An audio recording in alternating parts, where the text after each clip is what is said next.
Okay, my name is Brandon Thomerson. I'm going to show you real quick.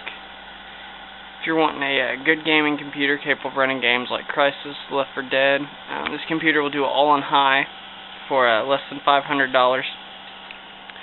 See, I'm going to start out with the case. I got the case from Tiger Direct. It's the Ultra X Blaster. This is the side. I went ahead and pulled it off. As you can see, there's a vent right here. There's another vent right there for your VGA cards, PCI cards, AGP cards even though I really wouldn't recommend PCI or AGP video cards in a gaming computer. Normally on the back here there would be a cone, but building a gaming computer you gotta have a lot of airflow into your CPU, so big heat sink, that cone really won't fit behind there, but you can pull that cone off, and if you want to keep this silver logo, I just added a little Gorilla Glue here to the corners underneath there. You can't even tell that I was on there. It's kind of ghetto, but you know, if you like the silver logo, it makes it look kind of stylish. Now, see, it's the internals. I've got the AMD Athlon 6000 plus CPU, dual core. It's a 3 GHz processor. As for the motherboard, the Asus M37N8 Pro series, I believe that was the number. It's kind of hard for me to remember all those numbers. I got all this stuff off TigerDirect.com, brand new. Didn't eBay any of it. The graphics cards, I got the XFX geforce 9600gso, the 768 meg DDR2 model. Very good video card. It's got a very good heat sink on it, and a very good fan. And underneath that, just added security to my keeping my video card cool. I've got a PCI fan adapter with, as you can see, blue LED lights built into it, and it's got a decent-sized Southbridge chipset. I mean, nothing horribly great, but good enough for a mid-range gaming PC. I got two 120mm fans, one in the back right there you can see, and then one in the front. I can't really see that well. I got one hard drive in here. That's a 250GB Seagate. It's a SATA hard drive. Now this case mounts these hard drives in there sideways, so you do need a SATA cable with a 90-degree end on it. If don't have one of those, there is other 3.5-inch drives right there, another one up there. You could mount them, but with the motherboards like these, you usually only get one IDE cable. I chose to use my IDEs on my, well, obviously on my optical drives, my CD drive and a DVD drive. I've got 4 GB. You can't really see it underneath my heatsink. I got 4 gigs. Two 2 gig sticks of OCZ PC6400 SLI ready RAM. Now what that means is that RAM is optimized for gaming computers with SLI cards. Now while I only got one video card in this tower, if I was to put two, that RAM would automatically overclock itself.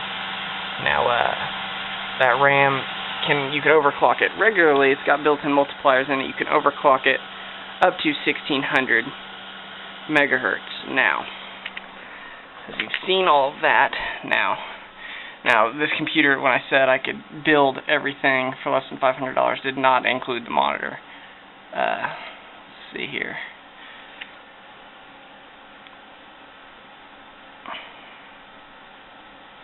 Let's bring this up here.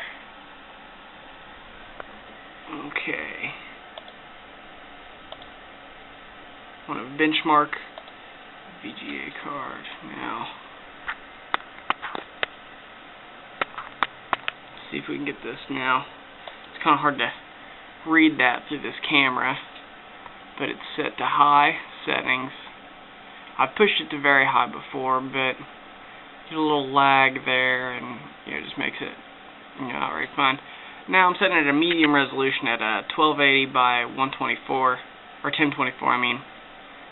This monitor and this graphics card will actually push it higher, but the higher you set your resolution, the more lag you're going to get with your video card, less frames per second. So it's when you're building a mid-range PC, it's better to look for mid-ranged resolution, obviously on a monitor.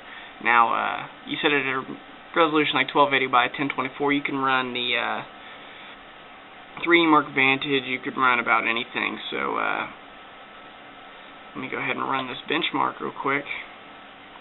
I will show you what exactly this thing is capable of. Now, read my system information. I know a lot of people freak out thinking they need to buy a $2,000, $3,000 Alienware to be able to play games like this on high, to be able to, you know, have fun without any lag on the computer. I know, seriously, I thought after working with Pentium 4s and Athlon XPs for so long, only half gigs of RAM at a time, I thought I was going to have to do similar things. But if you really look around and take your time, and now keep in mind I found all of this stuff on Tiger Direct. Every bit of it was bought brand new. So you can really build yourself a very good system for less than $500 that will definitely get the job done when it comes to playing games. Now, running it on very high, similar settings like that, and you know, can't really do that.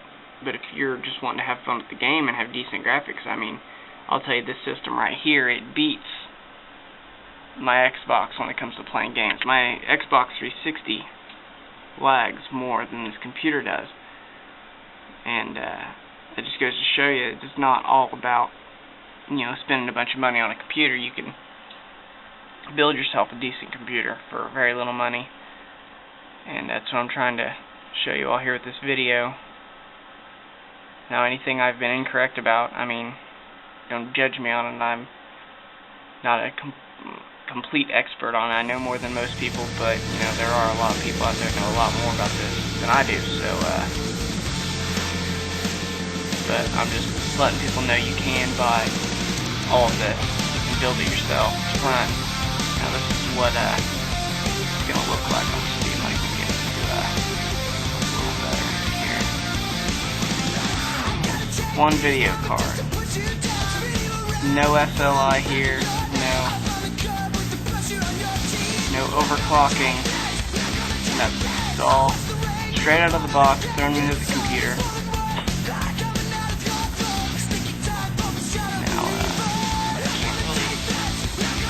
That very well. See if I can get a close up of frames per second. Right now, for some reason my system's lagging a little bit. I haven't shut it down or rebooted it in a while. Normally it pushes this on high about 20 frames per second. Now, for some reason it's lagging around 15 frames per second. But 15 frames per second on Crysis is still very, very, very playable. I play it on high all day. No gameplay lag, nothing. Very, very dependable. I haven't had any freezes, any crashes on this system at all. I'm running Windows Vista Ultimate. I'm not a big fan of Windows Vista, but I need DirectX 10, so that just gives you an overview of what you can do here. See, my frames per second is jumping between 20, 15, sometimes I'll far down to 12 frames per second. 12 frames per second if you run a system and it sticks around there. Constantly on, maybe you should run it on medium settings, but a lot of times you just have to do what kind of day your system's having. Let it cool off next night, or let it run in. Keep your system defragmented and constant virus scans on it. Make sure it's clean and running smoothly. You can run this decently 15-20 frames per second. Now, you can get it to run at 60 frames per second with, you know, SLI cards or 4 cards even. Then that's awesome. But well, that just goes to show you, you can build a decent computer for less than $500. Now, if anybody's got any questions, you can feel free to send me a message or respond to this video. Let me know what you think, and if you have any questions or need any help, you can always just respond to this video or send me a message. Well, bye.